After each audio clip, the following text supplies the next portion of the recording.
Allez, on retrouve nos invités pour la suite. Pasteur Ido Komi est là. Credo Tété est également là. Ce jour s'ouvre aux États-Unis d'Amérique l'Assemblée générale des Nations unies. Des dossiers brûlants seront à l'ordre du jour. La guerre entre la Russie et l'Ukraine, la guerre également entre l'Arménie et l'Azerbaïdjan. Il y aura également sans doute des questions sur le Mali, la plainte du Mali aux Nations Unies contre la France, sans oublier les 49 militaires ivoiriens devenus 46. On va en parler avec nos chers invités. Le Mali, Credo Tété sera sans doute invité à la tribune des Nations Unies. Oui, et je crois que c'est une opportunité pour le Mali de faire l'exposé des motifs. Pourquoi est-ce que le Mali a saisi le Conseil de sécurité des Nations Unies contre la France et également d'intervenir sur le sujet des militaires ivoiriens en griffe assimilés à des mercenaires. Parce que avec la récente sortie du secrétaire général des Nations Unies, qui a tablé que ce ne sont pas des mercenaires, mais plutôt des militaires. Donc je crois que toutes les parties devront s'armer pour faire le débat et nous espérons qu'au cours de ces débats, on trouvera une solution pour que ce problème aussi soit résolu. Donc, le gros du travail devrait être fait par la partie malienne. Donc c'est la partie malienne qui doit soutenir, disons, les thèses, faire un bon développement avec des preuves. Parce que, vous savez, aller à l'Assemblée générale des Nations Unies, donc on n'y va pas pour faire de la littérature, mais lorsque vous avancez une idée, vous devez avoir également des éléments pour l'étayer. Donc c'est là où il faudrait avoir, pas des éléments de langage, mais des preuves pour essayer de soutenir ce qu'on dit. Donc c'est un exercice. Mais connaissant le ministre des Affaires étrangères du Mali, Abdoulaye Diop, l'exercice ne serait pas assez difficile, ça ne serait pas non plus assez aisé, mais ensemble avec le Premier ministre intérimaire, donc je crois qu'ils auront de la matière, ils vont essayer de faire triompher les idées des autorités de tout le Mali, mais ils n'ont qu'à se mettre dans la tête que ça ne sera pas un exercice assez facile. Parce que porter plainte contre la France a également ses alliés, et la France qui est chère au pasteur Ido Komi, dont il évoque tout le temps le nom, surtout son jeune frère Emmanuel Macron. Donc je crois que le débat sera tellement intéressant, ça sera houleux et ça déterminera également, disons, les actions politiques à poser. Donc vous voyez, ce n'est pas uniquement le Mali qui sera à la tribune, mais c'est l'espace CEDEAO. C'est l'espace CEDEAO, parce que tous les présidents de l'espace CEDEAO seront également présents. Donc on parlerait d'une certaine façon, d'une certaine manière, d'un mini-sommet de la CEDEAO avant même les plénières des Nations Unies. Et il faut le dire, lorsque on parle de l'Assemblée générale des Nations Unies, pour avoir eu la chance d'y assister une fois, ce n'est pas l'arbre à palabre, mais c'est que chaque délégation, chaque pays a un temps chronométré pour faire valoir ses idées, quitte après à ce qu'on fasse une délibération. Mais avant de parvenir dans la salle de plénière des Nations Unies, donc il y a ce qu'on appelle les plaidoyers, la diplomatie discrète dont le Togo est aujourd'hui champion.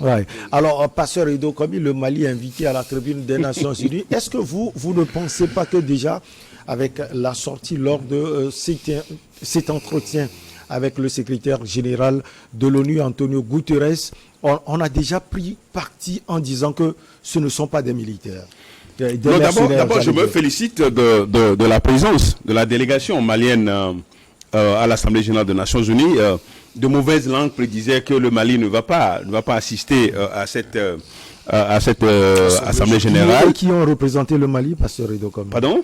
Qui ont représenté le Mali? Aujourd'hui, c'est le Premier ministre. Le Premier ministre, c'est le Premier ministre qui conduit la délégation. Donc, le colonel Abdoulaye Maïga, qui conduit la délégation, certainement avec le ministre des Affaires étrangères. L'homme a presque tout fait pour le Mali. Et dans ses interventions, on sent une certaine maîtrise, on sent une certaine compétence. Quand il parle, il maîtrise les dossiers. Et je crois quand même que le Mali sera la véritable pôle d'attraction, enfin, le véritable pôle d'attraction à cette Assemblée générale, puisque il y a la plainte du Mali contre la France, cette plainte dont on nous avait dit entre-temps que ça ne va pas être étudié, que ce n'est pas recevable aux Nations Unies. Je pense qu'aujourd'hui, les preuves sont là, et comme Credo l'a dit tout à l'heure, au siège aux Nations Unies, ce n'est pas les déclarations. Quand il s'agit, il faut prouver, il faut avoir les preuves, et je crois quand même que toutes les preuves sont là et que la délégation malienne va les exhiber devant l'Assemblée générale des Nations Unies. Et je pense que vous vous rappelez qu'entre-temps, la France a fait les pieds et les mains pour que ce dossier n'atterrisse pas au siège des Nations Unies. Ah bon? En quoi faisant concrètement? Vous avez vu, mais il a dépêché son préfet, c'est-à-dire Macky Sall, son préfet. C'est la France qui a appelé Macky Sall pour aller à Bamako. Pour aller à Bamako, convaincre les autorités maliennes de régler, que le problème soit réglé de manière à l'amiable, ce que le Mali certainement n'a pas accepté. Je crois que d'autres personnalités sont aussi passées par là pour que cette affaire soit réglée. C'est la preuve que, et depuis là, vous avez vu, le président Macron s'est mu. Il y a un silence absolu. Lui qui avait l'habitude de parler. Pour vous, ça veut dire quelque chose? Non, mais ça veut dire oui. Il ne dit rien consent. C'est ça. Vraiment. Et même le ministre des Affaires étrangères, on a vu personne, sur ce dossier, ils se sont tus. Ils se sont tus. Jusqu'à maintenant, il n'y a pas eu de déclaration, officielle. Vous trouvez à dire. Non, justement, c'est parce qu'ils savent que ce que le Mali défend, c'est avec preuve. Les preuves sont là, on a vu des corps de trucs français, on a vu la violation de l'espace, on a vu les images, on a vu les audios. Donc tout est déjà là, toutes ces preuves sont là pour atterrir au bureau du secrétaire général. Mais justement, ce secrétaire général des Nations Unies, qui n'est pas l'arbitre. Il n'est pas l'arbitre. Donc il a pris parti. Il a pris parti. Et il a ignoré, il a pris le contre-pied de la déclaration du représentant de MINUSMA au Mali, qui avait dit que ces forces-là n'étaient pas dans le dispositif des Nations Unies. Donc ça veut dire que ce sont des mercenaires. Mais même naturellement. Ce sont des mercenaires qui ont atterri à l'aéroport de Bamako avec des armes lourdes. Je crois que le secrétaire général devait se taire. Parce que lui, il est le secrétaire des Nations Unies, donc censé prendre la hauteur dans ce genre de situation, alors que son porte-parole, le porte-parole de la MINUSMA, a déjà prouvé aux yeux du monde entier que ce sont des mercenaires. Même s'il n'a pas dit officiellement que c'est des gens qui avaient un agenda caché, donc allant dans le sens de la déstabilisation du Mali. Et aujourd'hui, la situation de 49, on est arrivé à 46, donc le Mali a déjà fait un grand pas. Aujourd'hui, ce que le Mali demande en retour, c'est l'extradition des personnalités qui sont sous mandat d'arrêt. Et je crois que le président Alassane Ouattara, je ne veux pas dire qu'il a la mémoire courte parce que c'est une autorité, je ne veux pas le dire, mais il se rappelle, vous vous rappelez de Kwasi Lida Kwasi qui a été extradé. Il a été arrêté ici à Lomé. Il a été arrêté et puis il a été extradé vers la Côte d'Ivoire. L'ancien ministre d'Alassane, de Laurent Gbagbo. Il a été arrêté, il était sous mandat. Parce que c'est ce que le Mali aussi demande aujourd'hui. Et aujourd'hui, c'est comme si c'est une chose, c'est impossible à Alassane Ouattara. Lui, il a demandé au Togo, on a extradé les opposants pour lui. Mais même ceux qui étaient il y a des gens qui étaient au Ghana. Vous vous rappelez des opposants ivoiriens qui étaient au Ghana, qui ont été extradés vers la Côte d'Ivoire. Mais aujourd'hui, ça paraît impossible pour Alassane Ouattara. On ne comprend pas. Il a demandé, lui, on l'a répondu favorablement. On lui demande, lui, il refuse. On lui demande, lui, il refuse. Je ne vois pas le rapport. Credo Tété, c'est un exercice à ne pas rater pour le Mali devant la tribune des Nations Unies. Sur ce cas précis, on va parler de ça d'abord, la plainte contre la France aux Nations Unies. Oui, je crois que la plainte contre la France aux Nations Unies, le Mali doit pouvoir étayer ses arguments, doit avoir les éléments. Donc, ce ne sont pas ceux qui ont ce que nous avons lu sur les réseaux sociaux qui doivent être des arguments, parce que là-bas, ça doit être du lourd, du solide. Donc, parce que les réseaux sociaux nous ont donné des informations qu'il faut prendre avec des pincettes. Et ça ne serait pas solide. Non, mais je n'ai pas la prétention de juger de la solidité d'une preuve, mais ce que nous voudrions faire comprendre, ce que nous analysons, c'est que le Mali a besoin d'étayer tout ce qu'il va dire par des preuves assez tangibles. Oui. Des preuves assez tangibles. Vous savez, c'est vrai, c'est comme pour le journalisme, lorsque vous avancez une idée, donc vous devez avoir les éléments pour pouvoir étayer au cas où on vous amène devant les juridictions. Donc, il va falloir, et en matière de diplomatie aussi, il y a le langage aussi qui compte. Parce qu'on peut faire transparaître une idée tout en étant courtois, mais être aussi rigoureux dans les choses. Donc, le Mali, la pression, c'est beaucoup plus sur le Mali. Dans ce contexte, la pression, c'est beaucoup plus sur le Mali parce que c'est le Mali, c'est le Mali qui accuse, c'est le Mali qui est la France devant le Conseil de sécurité. Ce que le Mali reproche à la France, donc il faudrait faire l'exposé des motifs, mais essayer de dire que ce point, voilà, c'est ce qui nous a amené à disons, énumérer les greffes là. Donc, ça ne sera pas du tout facile. Et le pasteur Edokomi, dans son développement, voudrait surfer sur le mutisme ou bien, si on peut l'appeler abusivement, le mutisme de la France. Mais moi, je n'entrevois pas cela comme mutisme.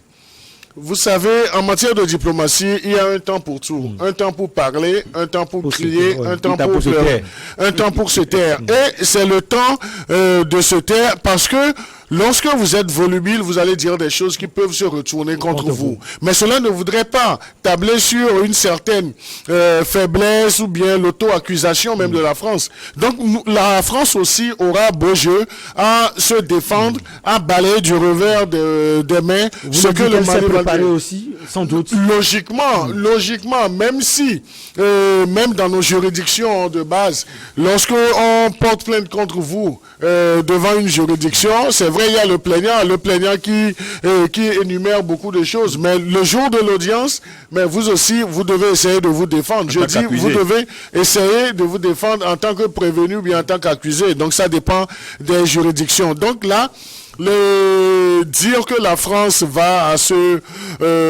cette Assemblée générale des Nations Unies, bien précisément à ce Conseil de sécurité affaibli, diminué, je ne le pense pas. Parce que la France, c'est également la ruse diplomatique. La France, c'est l'efficacité dans la discrétion sur le plan de la diplomatie. Que les Maliens, que les autorités maliennes ne pensent pas que le travail ou bien le jeu va se faire sur les réseaux sociaux. Donc ça ne sera pas aisé ni pour la France ni pour le Mali, mais il faut que chaque partie essaie de ne pas faire de l'économie de la vérité, qu'on puisse dire les choses telles que elles se sont passées. Maintenant, je voudrais chuter mon développement avec un autre pan développé par le pasteur Edokomi. Lorsque il soutient Mordicus, qu'on doit parler de mercenaires, mais moi il y a une image, je me suis dit, bon, tout en émettant des réserves, moi je parlerai des militaires qui étaient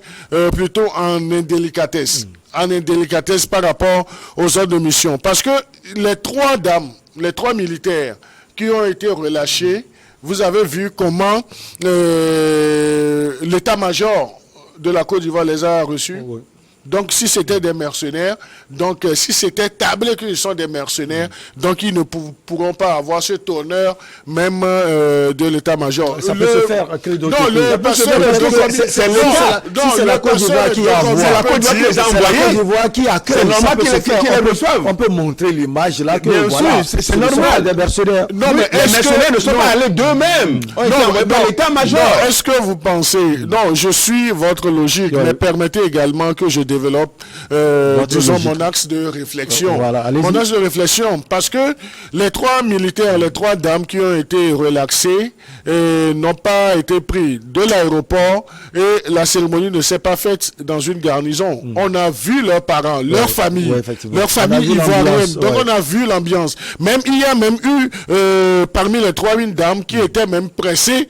Et si on pouvait écourter la cérémonie pour qu'elle puisse rejoindre son mari, donc elle l'a même exprimé. Pour vous, les mercenaires ne peuvent pas être traités ainsi par leur famille, par l'État du Congo. Non, mais lorsqu'on parle de mercenaires, donc on a vu, lorsqu'on évoque le nom de Bob Denard, donc on sait que c'est un mercenaire. Et aujourd'hui, donc je ne soutiens pas. Ouais, donc je voudrais que ça soit clair. Mais il y a des analyses, il y a des circonstances qui m'amènent même à douter du qualificatif mercenaire. C'est pourquoi j'ai plutôt employé des militaires indélicats entre griffes dans une certaine mesure. Je ne voudrais pas aller sur un terrain que je ne maîtrise pas. C'est vrai aussi que l'État ivoirien peut être responsable d'un certain nombre de choses. Mais aller jusqu'à faire ce procès sur les réseaux sociaux, c'est ce que je voudrais m'éviter, c'est ce que je voudrais nous éviter. Mais à la lumière des débats, des discussions qui auront lieu aux Nations Unies à New York, nous serons édifiés. Nous serons édifiés. C'est vrai, le pasteur Edokomi a également tensé le secrétaire général des Nations Unies. Ça, c'est une réaction. Ça, c'est une réaction d'un acteur de la société civile. Donc, il défend également son affaire. Mais moi, je dis, est-ce que le secrétaire général des Nations Unies va faire une sortie de ce genre de façon non mesurée s'il n'a pas également des éléments d'appréciation? Qu'il fasse allusion aux premières déclarations du chef de la MINUSMA au Mali. Donc, c'était un cafouège total. Est-ce que après les dés n'ont pas été mieux jetés, revus? Parce qu'on ne va pas tabler sur le fait que le chef de la MINUSMA avait fait des déclarations antérieures. Parce que les Nations Unies font toujours... Il n'a pas dit que ce sont des mercenaires. Oui, non, il n'a pas dit. Et le pasteur Edokomi l'a reconnu. C'est vrai qu'il avait émis des réserves. Il n'avait pas dit... Ce ne sont que c'était des mercenaires. Il n'a non plus dit que ce n'était pas des mercenaires. Donc c'est ce qu'on appelle faire preuve de mesure. Donc il avait la mesure. Mais on ne peut pas aujourd'hui parce qu'il y a une évolution. Il y a une évolution de la situation. Donc on peut également assister à une évolution, dans l'appréciation des choses. Et je voudrais rappeler ce que nous sommes en train de faire. C'est un exercice de réflexion. Nous n'avons pas le monopole de les éléments nécessaires pour accuser X ou bien Y. Mais qu'on laisse les deux parties développer leurs arguments. Et il ne s'agit pas également, en tant qu'acteur de la société civile, de jeter de l'anathème sur une partie. Alors, pasteur Edokomi, on va peut-être évoluer. Il y aura d'autres événements également.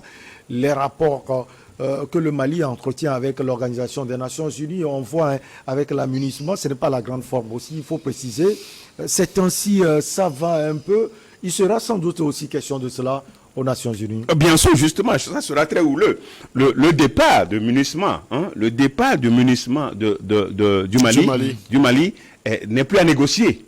Le départ n'est plus à négocier. Et quand vous voyez déjà le comité de réconciliation, il y a un comité de réconciliation donc qui a déjà annoncé la couleur par rapport au départ de la MINUSMA. Je précise que Alassane Ouattara a été au pouvoir par le MINUSCO, c'est-à-dire, c'est ça, non, mission des Nations Unies en Côte d'Ivoire. Donc, ça a été aidé. Bien sûr. Et les forces françaises qui ont bombardé le domicile de Laurent Gbagbo, les forces françaises. Donc, c'est dire que Alassane Ouattara reste et demeure l'ami des Nations Unies.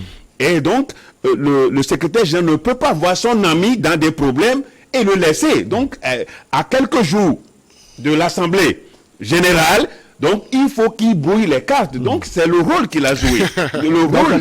L'amitié entre Ouattara et Guterres pousse ce dernier à dire que ce ne sont pas des mercenaires. Puisqu'il a été, vous avez vu le timing, c'est à quelques jours de l'Assemblée générale des Nations Unies où ce problème-là sera obligatoirement évoqué aux Nations Unies. Et donc, il faut brouiller les cartes. Donc, voilà le rôle catalyseur, le rôle de catalyseur que le secrétaire général des Nations Unies a joué. Par rapport à la situation. Le président Ouattara, il est aussi puissant, vous le reconnaissez finalement. Mais on ne comprend pas comment l'amitié peut quand même aller écoutez, je dis, ce sont les Nations Unies qui l'ont porté au pouvoir. Donc il reste et demeure très attaché aux Nations Unies. et donc ami personnel de Macron et de la France, le rôle qu'il joue. Donc, je crois que le Mali est l'un de ces pays-là, hein, du précaré français qui a osé d'abord faire partie l'ambassadeur de France du Mali, qui a fait Force Barkhane. Donc il faut la battre, c'est ça. Qui est en train de porter plainte. Ce n'est jamais arrivé.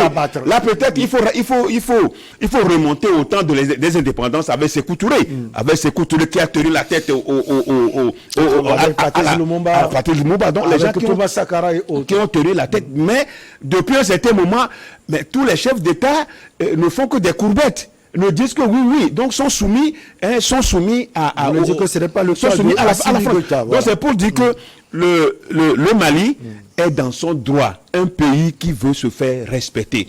Et je crois quand il parle, quand les autorités maliennes parlent, on sent que les gens veulent être indépendants, c'est-à-dire ils veulent leur souveraineté. Et dit personne d'autre ne connaît le Mali que les Maliens, et personne d'autre ne peut régler les problèmes maliens que les Maliens. Donc je crois quand même que c'est une voie. Hein. Moi, je continue par le dire que tous les Africains qui sont épris de paix, qui veulent voir l'indépendance réelle de l'Afrique, doivent soutenir le Mali. Les autres chefs d'État, les autres pays doivent soutenir le Mali. Mais c'est vrai, ils ne pourront pas le faire parce que... Pourquoi le président Assimi Goïta le fait et les autres, pourquoi pas? Oui, mais les gens le font parce que d'abord, la plupart sont élus sous la bénédiction souvent de l'hexagone de la France. Donc, ils ont peur de parler.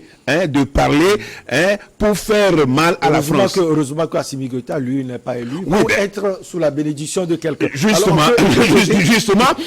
c'est pourquoi c'est l'occasion pour Assimi Goïta de refonder le Mali, de faire des choses que quelqu'un qui demain ne pourra pas le faire. Donc, il faut le faire et placer le Mali dans un contexte de dignité, de respect, comme un pays souverain. Et ça, je pense bien que je l'admire tellement et je prends ça, je demande à tous les pays, à tous les pays francophones, de le faire. C'est l'ami du pasteur Edo Combien. Non, pas forcément un ami. Les rapports que le Mali entretient avec l'organisation. C'est tendancieux le rapport toujours. Non, mais je crois que c'est des rapports assez tendus. C'est des rapports assez tendus aujourd'hui parce que le Mali revendique un certain nombre de choses. Et c'est vrai, l'aménagement, donc ce n'est pas uniquement. Donc on n'essaie pas de voir tout bout de champ la France derrière les actions. Sinon, ça deviendrait une certaine maladie qu'on développe intellectuellement.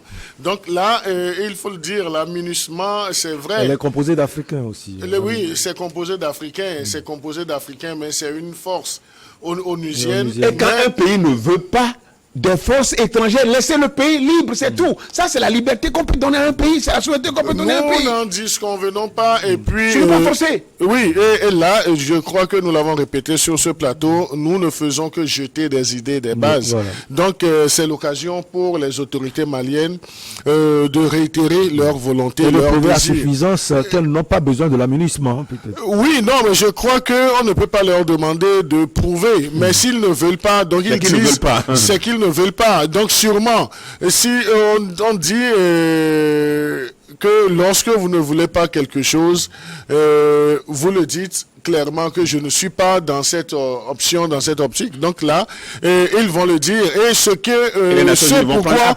pourquoi ils ne veulent plus également de l'aménagement, donc ils vont le dire. Donc ils ont fait des développements pour la Force Barkhane et autres là. Mais moi, je voudrais qu'on ne surfe pas sur un certain sentiment anti-français qui est tellement alimenté aujourd'hui dans nos pays pour essayer de juger, de faire la coupole rapidement, disons, aux hommes politiques. Donc là, ce sentiment anti-français que certains défendent, dont certains veulent faire la promotion, donc nous devons être assez vigilants. L'histoire de l'Afrique, il faudrait qu'on puisse nous raconter cela. Nous ne disons pas que la France est plus blanc que neige. Ouais. La France aussi a ses soucis, la France aussi a ses défauts, mais il y a également les qualités et puis les forces. Maintenant, si un pays veut contextualiser son développement autrement, ce pays est également libre d'orienter ses actions politiques.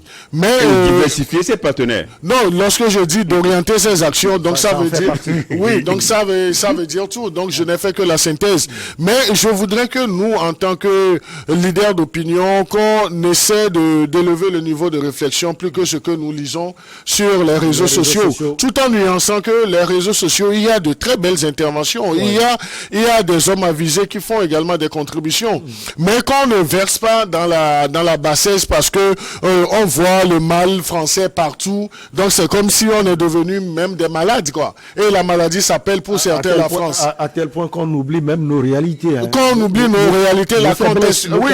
Non, nos faiblesses, nos défauts. Donc nous sont là, nous les reconnaissons. Nous essayons de les justifier par la présence de la France ou bien les actions de la France. Donc il faudrait qu'on élève le niveau de réflexion, qu'on puisse dire. Mais dans le cas malien aujourd'hui, le Mali, les autorités maliennes savent ce qu'elles sont en train de faire.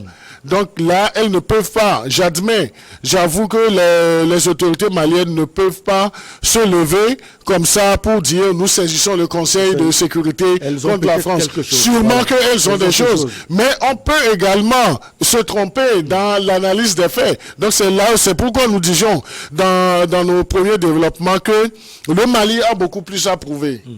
Parce que c'est le Mali qui accuse. Vous accusez ce pourquoi vous accusez les gens. Donc vous devez donner les preuves palpables. Et la France va jouer beaucoup plus dans la défensive. Et là, vous allez voir que à un certain moment, moi je me suis dit, les autorités maliennes ont été trop volubiles. Parce que je me suis dit, qu'est-ce qu'ils ont encore à faire à dire que nous n'avons pas déjà lu dans leur communiqué kilométrique. Et peut-être ce silence de la France signifie qu'on est en train de planifier la stratégie nécessaire. Non seulement planifier. La France est aujourd'hui accusée. Tout le monde sait que le Mali accuse la France. Mais la France a opté pour le silence un temps soit peu pour pouvoir préparer sa défense. Et la France aura également son mot à dire. Parce que lorsqu'on vous accuse de quelque chose, naturellement, vous devez également essayer de dire que les points développés, nous ne reconnaissons pas tous les points développés comme action de notre part, comme faute de notre part, mais ça, nous l'avons fait, voilà, dans telle intention, nous l'avons fait. Mais vous savez, la menace... Vous le permettez, Credo, on va marquer la pause juste pour le journal. On va revenir parler du Mali, puisque c'est un sujet passionnant, comme de coutume. La pause, elle s'impose.